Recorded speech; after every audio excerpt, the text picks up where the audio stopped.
আজ রবীন্দ্র জয়ন্তী। কবিগুরুর লেখা একটি কবিতা ক্যামেলিয়াটা পড়ে শোনানোর চেষ্টা করছি। ভুল ত্রুটি হলে ক্ষমা করবেন। নাম তার কমলা, দেখেছি তার খাতার উপর লেখা। সে চলেছিল ট্রামে তার ভাইকে নিয়ে কলেজের রাস্তায়। আমি ছিলাম পিছনের বেঞ্চিতে। মুখের একপাশের নিটোল রেখাটি দেখা যায় তার ঘাড়ের ওপর কোমল চুলগুলি খোপার নিচে। কোলে তার ছিল বই আর খাতা। যেখানে আমার নাম্বার সেখানে নামা হলো না। এখন থেকে সময়ের হিসেব করে বেরোই। সে হিসেব আমার কাজের সঙ্গে ঠিকটি মেলে না। প্রায় ঠিক মেলে ওদের বেরোনোর সময়ের সঙ্গে। প্রায়ই হয় দেখা। মনে মনে ভাবি আর কোনো সম্বন্ধ না হোক, ও তো আমার সহযাত্রিনী। নির্মল বুদ্ধির চেহারা, ঝকঝক করছে যেন। সুকুমার কপালে চুল উপরে তোলা, উজ্জ্বল চোখের দৃষ্টি নিঃসংকোচ। মনে ভাবি একটা কোনো সংকট দেখা দেয় না কেন, উদ্ধার করে জন্ম সার্থক করি। রাস্তার মধ্যে একটা কোনো উৎপাত, কোনো একজন গুন্ডার স্পর্ধা, এমন তো আজকাল ঘটেই থাকে। কিন্তু আমার ভাগ্যটা যেন ঘোলা জলের ডোবা। বড় রকম ইতিহাস ধরে না তার মধ্যে। নিরীহ দিনগুলো ব্যাঙের মতন একঘেয়ে ডাকে। না সেখানে হাঙ্গুর কুমিরের নিমন্ত্রণ, না রাজহাঁসের। একদিন ছিল ঠেলাঠেলি ভিড়। কমলার পাশে বসেছে একজন আধা ইংরেজ। ইচ্ছে করছিল অকারণে টুপিটা উড়িয়ে দিই তার মাথা থেকে, ঘাড়ে ধরে তাকে রাস্তায় নামিয়ে দিই। কোনো ছুতো পাইনে হাত নিষ্পিস করে। এমন সময় সে একটা মোটা চুরুট ধরিয়ে টানতে শুরু করলে। ফেলো চুরুট, যেন পেলেই না শুনতে। ধোঁয়া ওড়াতে লাগলো বেশ ঘোরালো করে। মুখ থেকে টেনে ফেলে দিলেম চুরুট রাস্তায়। হাতে মুঠো পাকিয়ে একবার তাকালো কটমট করে, আর কিছু বললে না। এক লাফে নেমে গেলে। বোধহয় আমাকে চেনে। আমার নাম আছে ফুটবল খেলায়, বেশ একটু চওড়া গোছের নাম। লাল হয়ে উঠল মেয়েটির মুখ। বই খুলে মাথা নিচু করে ভান করলে পড়বার। হাত কাঁপতে লাগলো। কটাক্ষেও তাকালে না বীরপুরুষের দিকে। আপিসের বাবুরা বললে, বেশ করেছেন মশাই। একটু পরে মেয়েটি নেমে পড়ল অজায়গায়। একটা ট্যাক্সি নিয়ে চলে গেল। পরদিন তাকে দেখলুম না, তারপর দিনও না। তৃতীয় দিনে দেখি একটা ঠেলা গাড়িতে চলেছে কলেজে। বুঝলুম ভুল করেছি গোয়ারের মতো। ও মেয়ে নিজের দায় নিজেই নিতে পারে, আমাকে কোনো দরকারই ছিল না। আবার বললুম মনে মনে, ভাগ্যটা ঘোলা জলের ডোবা। বীরত্বের স্মৃতি মনের মধ্যে কেবলই আজ আওয়াজ করছে, কোলা ব্যাঙের ঠাট্টার মতো। ঠিক করলুম ভুল শোধরাতে হবে। খবর পেয়েছি গরমের ছুটিতে ওরা যায় দার্জিলিংয়ে। সেবার আমারও হাওয়া বদলাবার জরুরি দরকার। ওদের ছোট্ট বাসা, নাম দিয়েছে মতিয়া। রাস্তা থেকে একটু নেমে এক কোণে গাছের আড়ালে, সামনে বরফের পাহাড়। শোনা গেল আসবে না এবার। ফিরব মনে করছি, এমন সময় আমার এক ভক্তের সঙ্গে দেখা। মোহনলাল, রোগা মানুষটি, লম্বা, চোখে চশম। দুর্বল পাকযন্ত্র দার্জিলিংয়ের হাওয়ায় একটু উৎসাহ পায়। সে বললে, তনুকা আমার বোন, কিছুতে ছাড়বে না তোমার সঙ্গে দেখা না করে।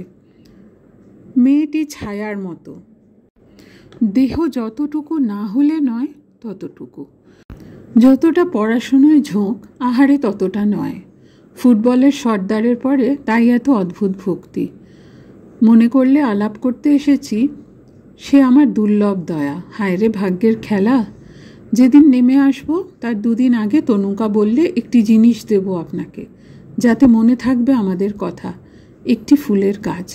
এ এক উৎপাত। চুপ করে রইলেম। তনুকা বললে, দামি দুর্লভ গাছ, এদেশের মাটিতে অনেক যত্নে বাঁচে। জিজ্ঞেস করলেম, নামটা কি? সে বললে, ক্যামেলিয়া। চমক লাগলো। আর একটা নাম ঝলক দিয়ে উঠল মনের অন্ধকারে। হেসে বললেম, ক্যামেলিয়া, সহজে বুঝি এর মন মেলে না? তনুকা কি বুঝলে জানি নে, হঠাৎ লজ্জা পেলে, খুশিও হলো। চললেম টপশুদ্ধ গাছ নিয়ে। দেখা গেল পার্শ্ববর্তিনী হিসেবে সহযাত্রিনীটি সহজ নয়। একটা দো কামরা গাড়িতে টপটাকে লুকোলেম নাবার ঘরে। থাক এই ভ্রমণ বৃত্তান্ত, বাদ দেওয়া যাক আরও মাস কয়েকের তুচ্ছতা। পুজোর ছুটিতে প্রহসনের জবনিকা উঠল সাঁওতাল পরগনায়। জায়গাটা ছোট, নাম বলতে চাইনে। বায়ুবদলের বায়ুগ্রস্ত দল এ জায়গার খবর জানে না। কমলার মামা ছিলেন রেলের ইঞ্জিনিয়ার, এখানে বাসা বেঁধেছেন শালবনের ছায়ায় কাঠবিড়ালিদের পাড়ায়।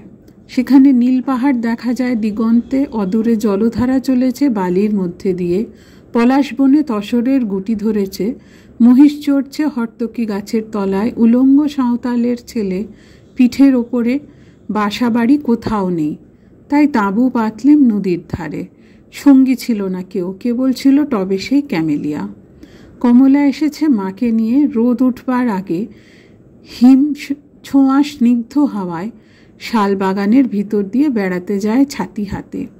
মেঠো ফুলগুলো পায়ে এসে মাথা কোটে, কিন্তু সে কি চেয়ে দেখে? অল্প জল নদী পায়ে হেঁটে পেরিয়ে যায় ওপারে, সেখানে শিশু গাছের তলায় বই পড়ে। আর আমাকে তা জানলেম আমাকে লক্ষ্য করে না বলেই। একদিন দেখি নদীর ধারে বালির ওপর চড়িভাতি করছে এরা। ইচ্ছে হলো গিয়ে বলি, আমাকে দরকার কি নেই কিছুতেই, আমি পারি জল তুলে আনতে নদী থেকে, পারি বন থেকে কাঠ আনতে কেটে, আর তাছাড়া কাছাকাছি জঙ্গলের মধ্যে একটা ভদ্রগোছের ভালুকও কি মেলে না? দেখলেম দলের মধ্যে একজন যুবক, শার্ট পরা, গায়ে রেশমের বিলিতি জামা, কমলার পাশে পা ছড়িয়ে হাভানা চুরুট খাচ্ছে। আর কমলা অন্য মনে টুকরো টুকরো করছে একটা শ্বেত জবার পাপড়ি। পাশে পড়ে আছে বিলিতি মাসিক পত্র। মুহূর্তে বুঝলাম এই সাঁওতাল পরগনার নির্জন কোণে আমি অসহ অতিরিক্ত ধরবে না কোথাও। তখনই চলে যেতেম, কিন্তু বাকি আছে একটি কাজ, আর দিন কয়েকেই ক্যামেলিয়া ফুটবে, পাঠিয়ে দিয়ে তবে ছুটি। সমস্ত দিন বন্দুক ঘাড়ে শিকারে ফিরি বন জঙ্গলে, সন্ধ্যার আগে ফিরে এসে টবে দিই জল, আর দেখি কুড়ি এগোলো কত দূর। সময় হয়েছে আজ, যে আনে আমার রান্নার কাঠ, ডেকেছি সেই সাঁওতাল মেয়েটিকে, তার হাত দিয়ে পাঠাবো শালপাতার পাত্রে। তাঁবুর মধ্যে বসে তখন পড়ছি ডিটেকটিভ গল্প। বাইরে থেকে মিষ্টি সুরে আওয়াজ এলো, বাবু ডেকেছিস কেনে? বেরিয়ে এসে দেখি ক্যামেলিয়া সাঁওতাল মেয়ের কানে, কালো গালের ওপর আলো করেছে। সে আবার জিজ্ঞেস করলে, ডেকেছিস কেনে? আমি বললাম এই জন্যই। তারপরে ফিরে এলেম কলকাতায়।